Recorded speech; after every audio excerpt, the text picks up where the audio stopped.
Hello मेरे प्यारे बच्चों, कैसे हैं? रीनीट 2026 का पेपर देकर आप आ गए। एनटीए ने इस बार तुमसे बदला ले लिया। एनटीए का ये फॉर्मेट रहा है कि एनटीए से जब भी पेपर लीक हुआ है और एनटीए ने जब दोबारा पेपर कराया है तो पेपर को थोड़ा और ट्विस्ट कर देता है। अगर 3 मई वाला पेपर देखें और आज जो पेपर आप देकर आए हैं तो आप अपने आप तुरंत बोल देंगे सर आज वाला पेपर 3 मई वाले के कंपेयर में टफ था। आज इसी पेपर के बारे में बात करने के लिए हम आए, क्योंकि हम भी आपका पेपर देख ही रहे थे। फिजिक्स, केमिस्ट्री, बायोलॉजी पेपर किस स्टैंडर्ड का आया हुआ है, क्योंकि पूरी पीसी ग्रुप की टीम पेपर को देख रही है और पेपर को एनालाइज कर रही है और सारे एक्सपर्ट लगे हुए हैं। बहुत जल्द ही हम कट ऑफ का प्रेडिक्शन करेंगे, कट ऑफ किस रेंज में जाएगा। क्योंकि अब अगर हम बात करने चल रहे हैं पेपर के एनालिसिस की बात करेंगे और कट ऑफ के बारे में अभी मैं 2 घंटे के बाद में ही आपको बताऊंगा, क्योंकि अभी बहुत सारे बच्चों से बात हुई है और बहुत सारे बच्चे अभी आ रहे हैं। बहुत सारे बच्चों के फ़ोन कॉल आ रहे हैं, मैसेज आ रहे हैं कि हमारे कितने मार्क्स गेन हो रहे हैं, एमबीबीएस मिलने के क्या चांसेज है। सारी क्लैरिटी हम करेंगे, उसके लिए आपको ज़रा भी परेशान नहीं होना है, क्योंकि गरीब बच्चों के पढ़ने का एक उम्मीद है मेरे भाई। ये पीसी ग्रुप है, हर कोई इसका मुरीद है।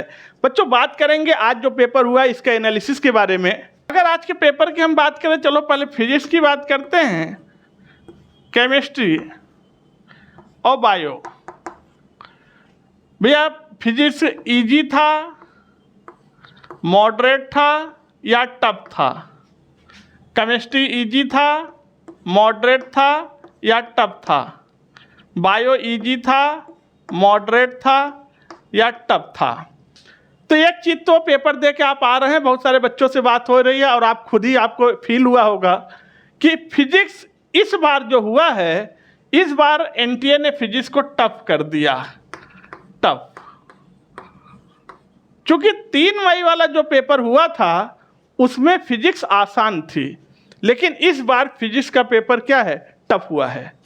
वहीं पर अगर हम बात करें बायो का, तो बायो का पेपर तो भैया इजी हो गया, इजी। लेकिन अगर 3 मई से कंपेयर करें तो 3 मई वाला पेपर जो बायो का था वो भी आसान ही था, और इस बार जो हुआ है ये पेपर भी आसान है।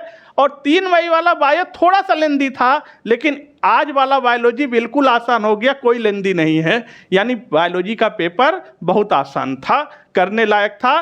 तो बायो का पेपर सारे बच्चे कर लेंगे, तो बायो तो कोई अब डिसाइड करेगा नहीं। डिसाइड कौन करेगा? फिजिक्स और केमिस्ट्री, ठीक। क्योंकि भाई पेपर आसान हुआ तो सबके लिए आसान हो गया, सारे बच्चे बायो में कर ले जाएंगे। अब बेटा बात करते हैं केमिस्ट्री की। तो बेटा केमिस्ट्री का पेपर इजी नहीं था, केमिस्ट्री का पेपर टफ भी नहीं था। बेटा केमिस्ट्री का पेपर मॉडरेट था, लेकिन मॉडरेट के साथ केमिस्ट्री का पेपर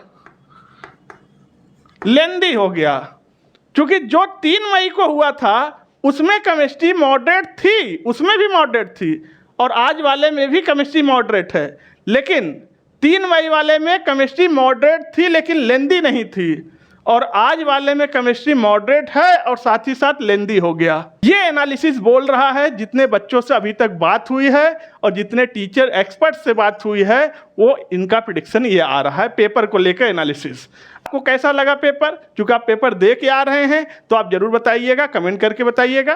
बेटा हमने आपको पूरे पेपर को देखा है। केमिस्ट्री तो मान लो मैं पढ़ा रहा हूँ, केमिस्ट्री तो मैं देख ही रहा हूँ, साथ ही साथ हमने बायो का पेपर भी देखा, साथ ही साथ हमने फिजिक्स का पेपर देखा। फिजिक्स का पेपर इस बार टफ था, क्योंकि 3 मई वाला जो फिजिक्स था वो आसान था, लेकिन इस बार फिजिक्स टफ हो गया है। केमिस्ट्री का पेपर जैसा 3 मई वाला था पेपर उसी हिसाब का था आज भी, लेकिन अंतर केमिस्ट्री में इतना आया है, तब भी मॉडरेट था, केमिस्ट्री आज भी मॉडरेट है, लेकिन इस बार केमिस्ट्री लेंदी हो गया। That will take a lot of time. अगर बात करें बायो की, तो बायो ने सबको मैनेज कर लिया, स्वाभाविक सी बात है। रीनीट का एग्जाम था, एनटीए ने दोबारा से पेपर बनाया था, तो बायो को तो आसान कर दिया, लेकिन फिजिक्स केमिस्ट्री के स्टैंडर्ड को थोड़ा सा बढ़ा दिया। अगर हम बात करें 3 मई वाला बेटा, जो 3 मई को हुआ था 2026, इसमें फिजिक्स, केमिस्ट्री और बायो, तो 3 मई वाला जो फिजिक्स था वो मॉडरेट था, लेकिन टफ नहीं था, पेपर करने लायक था। फिजिक्स में बच्चों ने खूब क्वेश्चन किया भी, मॉडरेट लेवल का था, टफ नहीं था फिजिक्स। और केमिस्ट्री मॉडरेट थी, मॉडरेट था 3 मई वाला। बायो इजी था, तो लो बायो इस बार भी इजी है, केमिस्ट्री मॉडरेट है लेकिन लेंदी हो गई, और फिजिक्स टफ हो गया लेकिन फिजिक्स मॉडरेट नहीं रहा। अब इस चीज को देख के पूरा पेपर का एनालिसिस करके देखने के बाद आप लोग जरा भी परेशान मत होना। एक एक क्वेश्चन का आंसर, एक एक क्वेश्चन का सलूशन पीसी ग्रुप की टीम लगी हुई है, कंटिन्यू अभी आपको मिल जाएगा। सवाल है बेटा कि अगर पूरे पेपर का एनालिसिस किया जाए, पूरा पेपर देखने के बाद कट ऑफ कम जाएगा, इसमें कोई दो राय नहीं है। 3 मई वाले के कंपेयर में रीनीट वाले पेपर का कट ऑफ इस बार डाउन जाना है, ये बात पक्का है। आप बता दीजिए कट ऑफ के लिए बेटा मैं दूसरा वीडियो बनाएंगे और उसमें हम आपको बताएंगे, क्योंकि कट ऑफ को देखने के लिए हमें 2 घंटे का समय और चाहिए, क्योंकि सारे बच्चों से बात हो रही है, सारे बच्चों का एनालिसिस करने के बाद तब कट ऑफ आपको बताएंगे। जो कट ऑफ हम बताएंगे वही फाइनल कट ऑफ होगा, उसी के इर्द गिर्द 2 नंबर या 5 नंबर ऊपर या फिर 2 नंबर 5 नंबर नीचे, इससे ज़्यादा वेरिएशन नहीं आएगा। ये बात पक्का है, पीसी सर का हर साल का दावा है।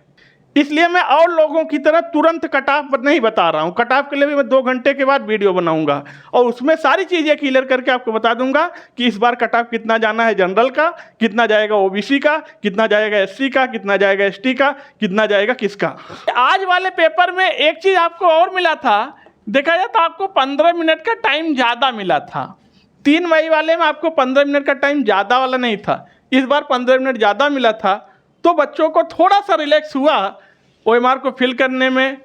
बाकी जितनी फॉर्मेलिटीज़ होती हैं, जो इन्विजिलेटर आपके एग्ज़ाम में आते हैं अंदर, उनसे निपटने में आपके पास टाइम था, तो आपके पेपर पे ये प्रभाव नहीं आया।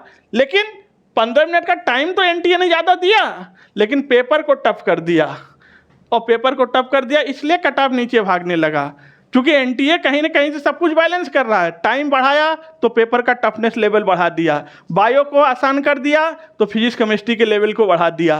इन सारी चीज़ों को देखना पड़ेगा, क्योंकि इस बार एमबीबीएस की सीटें भी बढ़ी हुई हैं और इस बार कट ऑफ भी कम जाएगा, और इस बार 22 लाख से थोड़ा कम बच्चों ने री-नीट का एग्ज़ाम दिया है। तो कट ऑफ देखने के लिए बच्चा सारी चीज़ें देखी जाती हैं, पूरा चीज़ें देखने के बाद तब कट ऑफ का एनालिसिस करके और एग्जैक्ट कट ऑफ हम आपको बताएंगे, और उसी के रेंज में आपका कंफर्म हो जाएगा कि आपको एमबीबीएस मिलेगा या नहीं मिलेगा, जनरल में कितने पे एमबीबीएस मिल जाएगा, ओबीसी में कितने पे एमबीबीएस मिल जाएगा, एससी में कितने पर एमबीबीएस मिल जाएगा, और एसटी में कितने पर एमबीबीएस मिल जाएगा। सारी चीज़ें फाइनल करके मैं आपको दे दूंगा।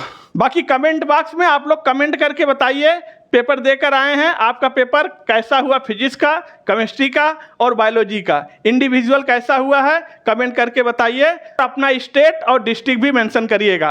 तो आप लोग वीडियो को लाइक, सब्सक्राइब और हाइप का बटन जरूर दबाना। फिर आपसे मिलते हैं नेक्स्ट वीडियो में, तब तक के लिए थैंक यू, टेक केयर।